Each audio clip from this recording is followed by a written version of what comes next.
We are here at the IFC Mall dito sa Central, and we are now going home to the Philippines. First time namin sasakyan yung Airport Express. So yan, sundin nyo lang yung mga signage para makapunta sa station. Saan siya? Dito? Ay,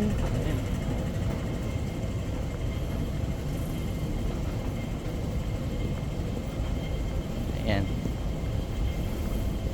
Ayan yung mga signage. Hindi kayo maliligaw kasi madaming mga nagtuturo. Di na. Ayan.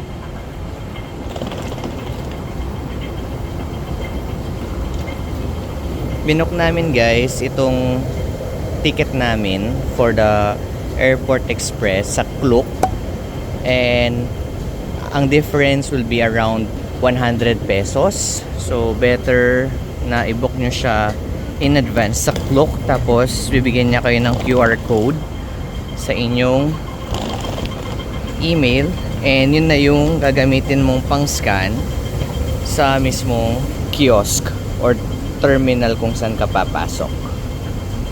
Yan, ang linis guys, because time check, it's anong oras na? 5:34 AM. Yan, ikakatch namin yung first ride, which is 5:50. Dito guys, pasok tayo. Ito yung QR code.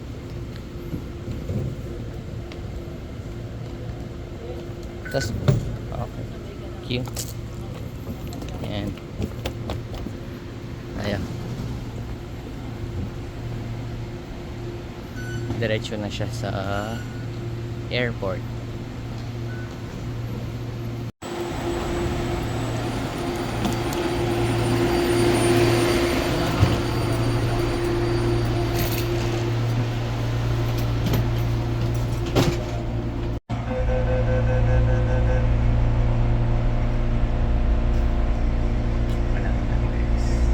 Because it's the first ride.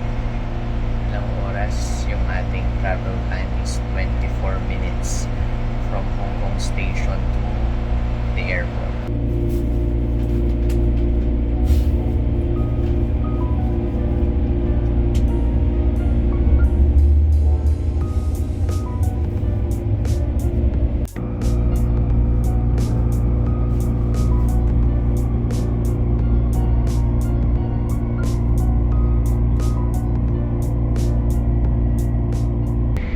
We will soon arrive at Hong Kong International Airport. Please ensure you take all your baggage with you.